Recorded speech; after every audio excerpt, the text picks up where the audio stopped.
listening to Under the Umbrella podcast. Each week, we'll discuss various topics under the umbrella of the LGBTQ community. And I'm your host, Angel.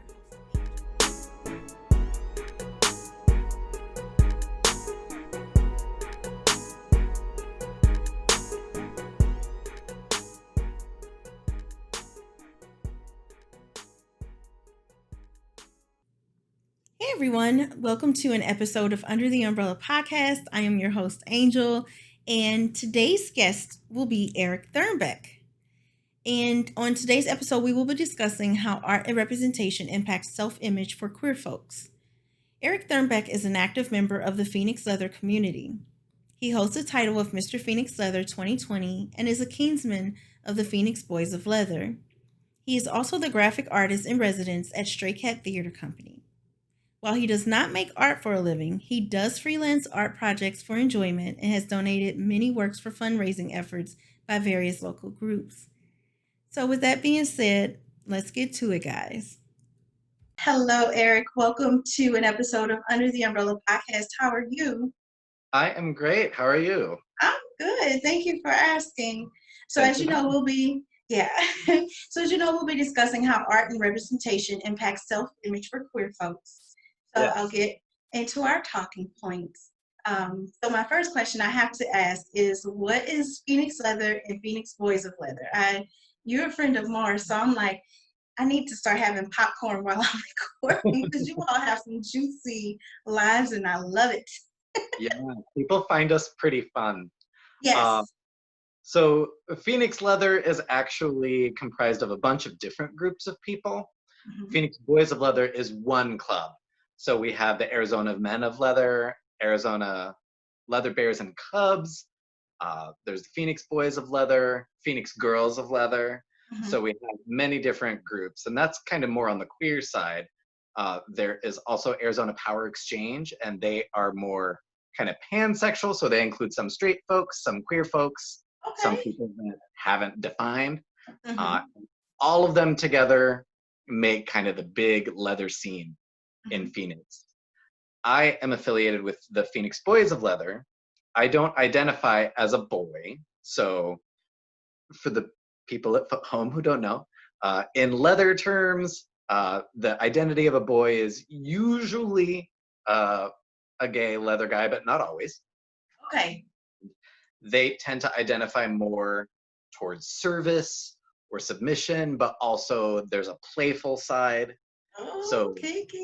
They have this very fun energy, and I don't identify as one, but I've known all of the guys in the club and some other folks, girls, other folks as well. They're not all identified male, but I've known them a long time, and they made me an affiliate member, so I am called a kinsman, which I think is super cool. Yeah. And I've been hanging my hat with them for many years now. I really enjoy myself with them. Cool. I'm glad you clarified that because, it's always that one person who is special. So I'm glad you clarified the whole boys thing. I knew that it had nothing to do with children, but for people who can't get those different terminologies out of their head and differentiate, I appreciate it's no. more No, I appreciate you for explaining that because I don't think any of my audience members, I haven't had any questions and stuff like that, but these podcasts will be around for some time, and I appreciate it. Right, we want to go on record. Right. So, in your opinion, why does art and representation impact self-image for queer folks? Well, I think that is a piece of big question, which is how does art and representation impact people in general? Mm-hmm.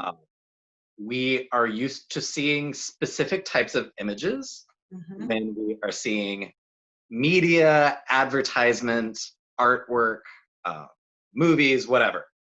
All of that looks like a specific thing. And we have our own little genres, especially when you think of like genres of music. But for queer folks in particular, the image that we get sold a lot is male, 27, 28, muscular, trim, uh, white, and Mm, usually conventionally attractive. mm-hmm. So that's what we see in magazines, in movies, in advertisements, in bars, I music agree. videos, you name it. Mm-hmm. Pornography, it's everywhere. So people see this one image, and then there's a whole lot of folks who don't look like that. I don't look like that, you don't look like that. And No, I'm not white or man. and all of us are left kind of wondering, well, okay, am I supposed to look like that? If I don't look like that, do I belong here?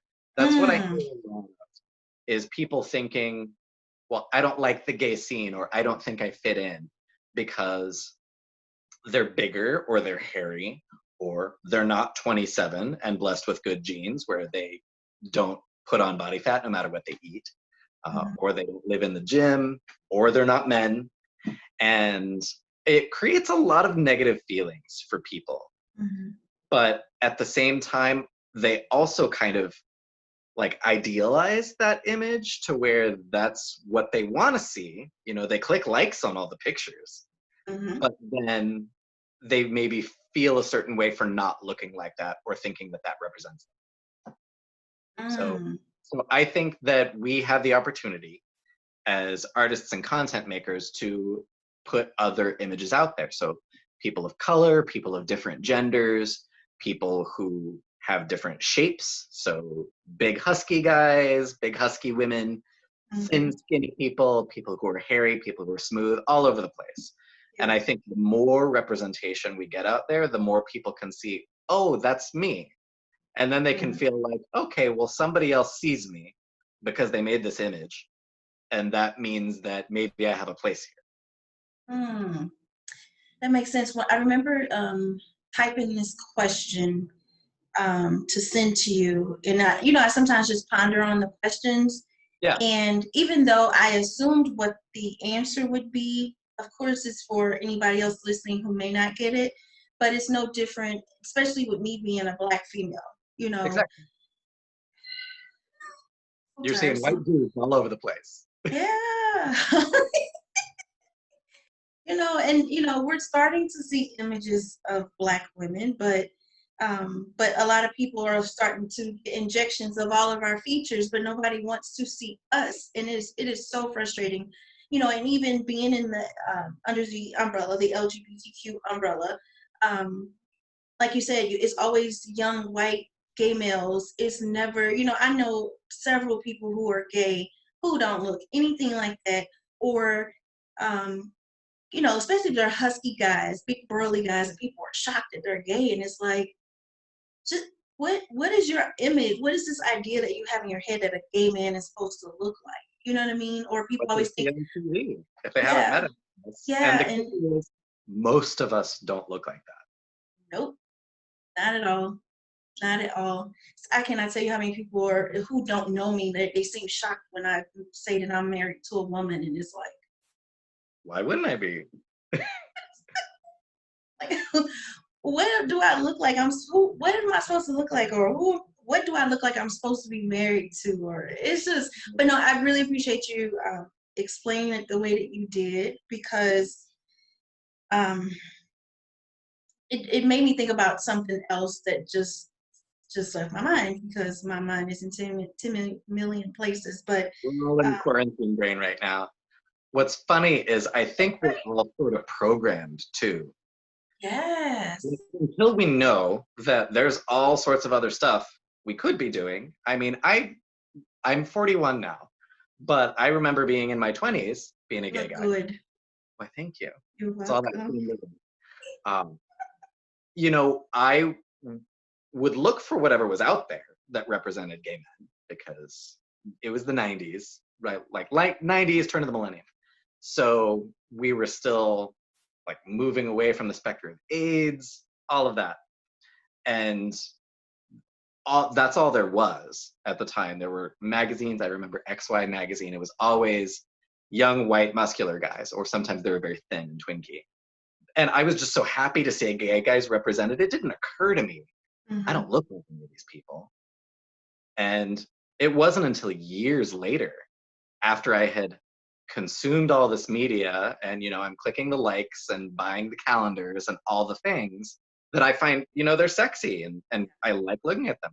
But then I realized, like, oh, I've been programmed to just kind of accept this one image, and now I'm having to challenge that. And it's kind of Mm. fun, but I also catch myself when I'm drawing. I almost reflexively will go to draw like a trim muscular guy, unless I'm consciously deciding, no, I'm drawing somebody else. But Mhm. that's kind of the default setting that I go to. Yes, and even like in movies, that's what it was I was gonna say. Like I saw this meme basically talking about gay people in movies and stuff, and like why y'all always trying to force that down people's throat. And it's like nobody's forcing shit on you. Like we belong here. We You are just here. We exist. have been here since the beginning of time. That's I won't go there. I had to catch myself. We belong here, and Yeah. even if you see or if you do see a gay person in a movie, especially that is a man, they always have him very flamboyant is the word I'll use, very Right. flamboyant, very feminine. And so when you if you meet a gay man who is more manly, I'm air quoting, if more manly, then people are shocked, like, oh, I didn't know you were gay. And it's like, I don't have a freaking sign on my head. Like, Right. let me And be. that gets played for comedy when you meet the manly guy who's handsome, and of course it's always some girl having a crush on him or wanting to ask him on a date, and then we get the punchline, oh, sorry, I'm gay. Mm-hmm. And we're supposed to laugh. Yeah. uh, and it sends the subtle message that our existence is for your entertainment, and Mm, our existence is just our existence. It is what it is. We deserve to yeah, exist in public space. absolutely. Oh my gosh. See, I'm so glad Mars had me. Just so you all know, if you've listened to the episode with Mars and polyamory, this Eric is one of Mars's friends. And you have a soft spot in my heart already, and I just met Hey, you. you do mine too. I like it. Yeah, thank you. So will you please discuss your activism within the LGBTQ community? Certainly. Most of it has been with the Phoenix Boys of Leather. They are a very, very active group. They do, they represent in the Pride Parade every year, which I super love. And they also do a lot of fundraising. One of the biggest fundraisers they do each year is called Wax-A-Bear, which is as fun as it sounds. You see my face? Yes, they get these guys to volunteer, uh, and they're big, burly, hairy dudes, and they volunteer to be auctioned. So just like you would auction on, something at an auction, I sounds silly, but people bid, and whoever gets the winning bid Mhm. then gets to pull a wax strip off the guy. Oh So they get wow. to decide where, and then they get to wax some of his hair off. Oh, that sounds like And that hurts. oh, well, that's part of the fun, right? And then they donate the money to a different organization each year. Last year, I believe it went to the Southwest Center for HIV and AIDS. They've done a Yeah. few different organizations. Logan's Playground is often one of the beneficiaries as well, to help feed folks. They're a great organization. Mhm. So typically with them, I volunteer for that event. I have donated many works of art to different events to have as an auction item so people can bid on them, and then the proceeds to that will go to whatever cause is being fundraised for. I have gone to a couple demonstrations. There was a trans rights demonstration, not last year, but the year prior, that happened fittingly on Dia de los Muertos. So, Hmm.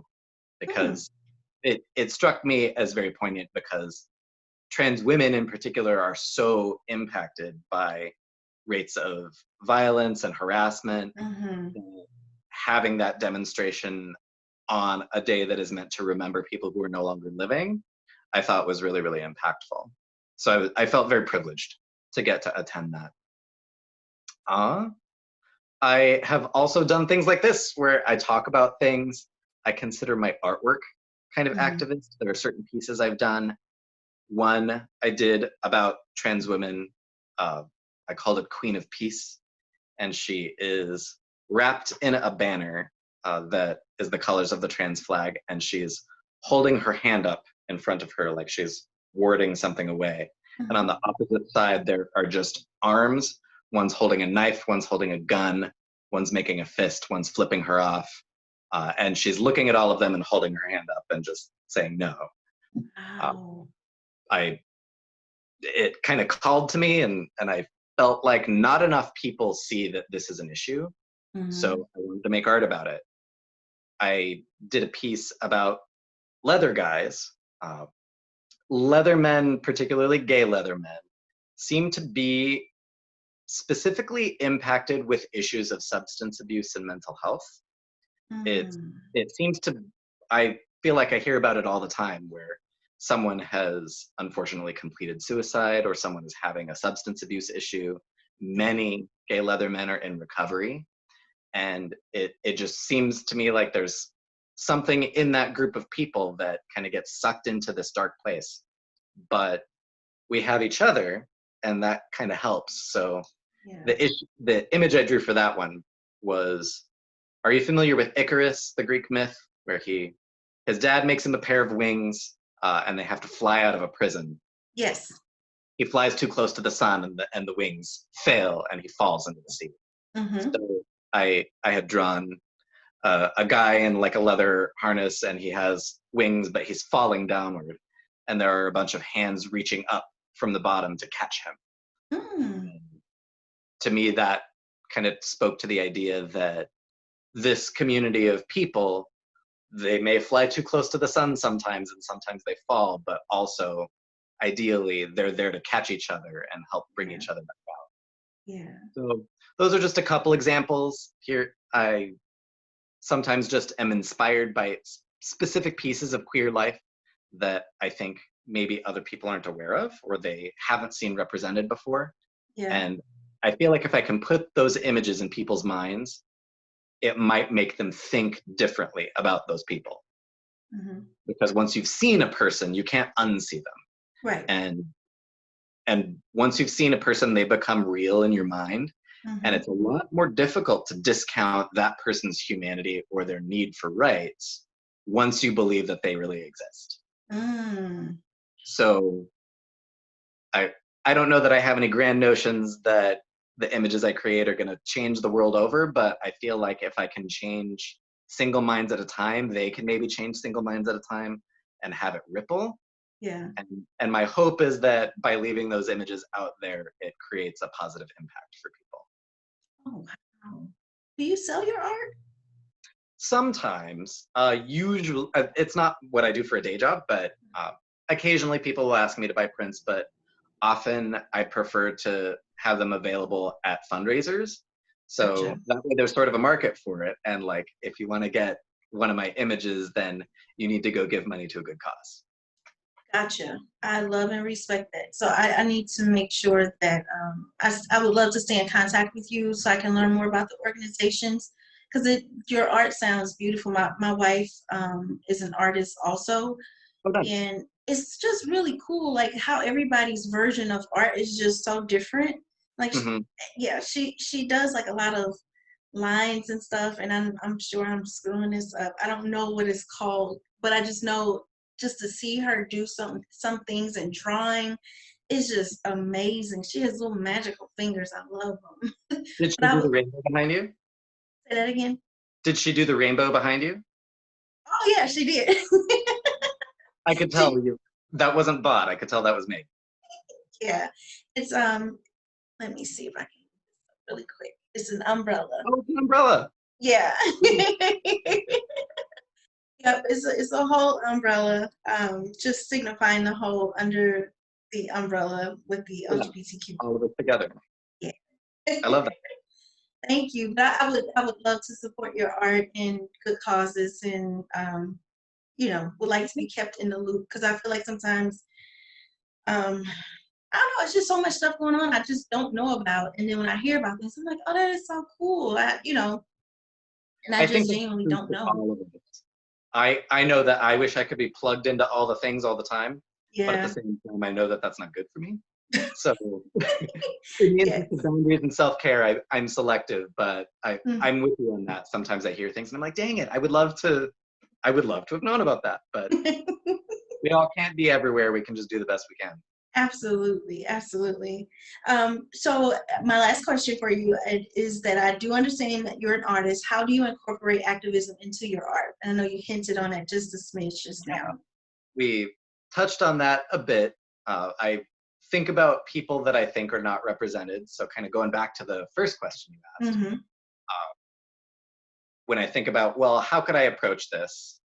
There is the tried and true way of putting a white 28-year-old on it. But what if I decided to do something different? And I know that I have said for myself for a long time that just being visibly queer is an act of activism in itself. And I feel like putting different representations out there is as well. Mm-hmm. So I like to sneak some things in there to where people for whom that is relevant Mm-hmm. would kind of pick up on it. I recently did a series that wasn't necessarily about anything, but it was just sexy leather guys, and in various different positions. Sometimes there's kissing, one is like spitting into a guy's mouth, but having different colors of people, I felt like kind of just sends the signal out there that, hey, all different people do this. So Mm-hmm. if you see a Mm-hmm. different color guy than you at the leather bar, your job is to say hello because he Right. belongs there. I did one where I had a trans man, and he is in the dominant position, and he has this big muscular guy in a puppy mask that's kneeling in front of him Uh-huh. because even in the gay leather community, there is the perception that you have to be certain ways or fulfill certain roles in order to live the leather life correctly. Mm-hmm. I'm a pretty out there, somewhat feminine, flamboyant leather guy, but also I like to be in charge. And, Mm-hmm. and that challenges some people's notions about what it's supposed to be like. They think, well, if you're the daddy, then you should be real tough and manly and Mm. real authoritative because we associate authority with a Yeah. certain kind of man. Yep. That is very true. And so by putting different gender types in roles that maybe people wouldn't automatically go to, I feel like that challenges people's programming. Like I was talking about how Mm-hmm. I was programmed to see things a certain way. I think we all are. And until we see things that challenge that, we're not even going to know what else is out there. And we're missing out on so much because there might be so much that we find sexy or erotic or just interesting, Yeah. or that might make us feel good about ourselves because I don't look like the guy in the picture usually, but now I do. Yeah. So to me, the activism in my art is challenging the way people perceive art and inspiring them to include all different types of people instead of just what they've been programmed to see. I love that. Oh wow. I'm so glad Mars recommended you to Me be on too. here. Oh my goodness. Oh, like I told him and Ian, I'm like, where have you all been my whole life? Like I send it to you too. Like you all are just really just awesome individuals, real laid back people, you know. Well, thank you. You are And thank very you for welcome. doing this. Giving this platform, I think, is super great. And a lot of people probably stand to benefit from it. In my head and in my heart, I really believe that. I really believe that. It's I just started last month, Uh-huh. so it's just a matter of people helping me share the podcast, and Yeah. it'll be on YouTube also, and just when I'm just doing plugging stuff in on YouTube, like I don't think anything like this is being done per se. Yeah. So I'm all about opening new roads for myself and creating a new path for others to join me. And It I'm seems to me like excited you about have that same mission of wanting to break the programming of what people expect to see in terms of content and letting it. them Yeah. know there's all this stuff out there. Yeah. One of my friends, she was binge listening to my podcast. I don't think she's all the way caught up, but she was listening and she just was just raving about it and just so excited about the podcast. And she was like a lot of this stuff is not just stuff in the LGBTQ community. I was like, I know, but I need people. I guess for me in my mind, it's a reminder that we're humans just like you are. Yeah. It's really that simple. But people, I don't know what people think the LGBTQ community is, and it's just, we're people, just like everyone else. We bleed, we love, we hurt, Right. yeah, we have goals and ambitions, and we're just like everybody else. And I really appreciated that. And I was just like, for a hot second, I'm like, no, this is the idea that was planted in my head, and I'm rolling with it. It's been There you beautiful go. thus far. So, Yay. yeah, thank you. Of course.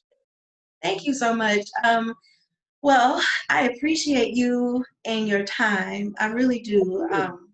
If there's anything that you feel the need, I know there was a few other topics you mentioned. I don't know if you want to talk further about the Phoenix Boys of Leather or the Phoenix Leather, like in a totally separate episode. I am game for you coming back Yeah, that'd be to great. discuss I'll post to further up. discuss that, because it was the third episode I did on pansexuality and bisexuality, the identities, and it was something that we talked about, just where people don't basically, like when you think about heterosexual sex, it's still not even just that simple. Nothing is just as black and white as people have been programmed to believe, So many different options.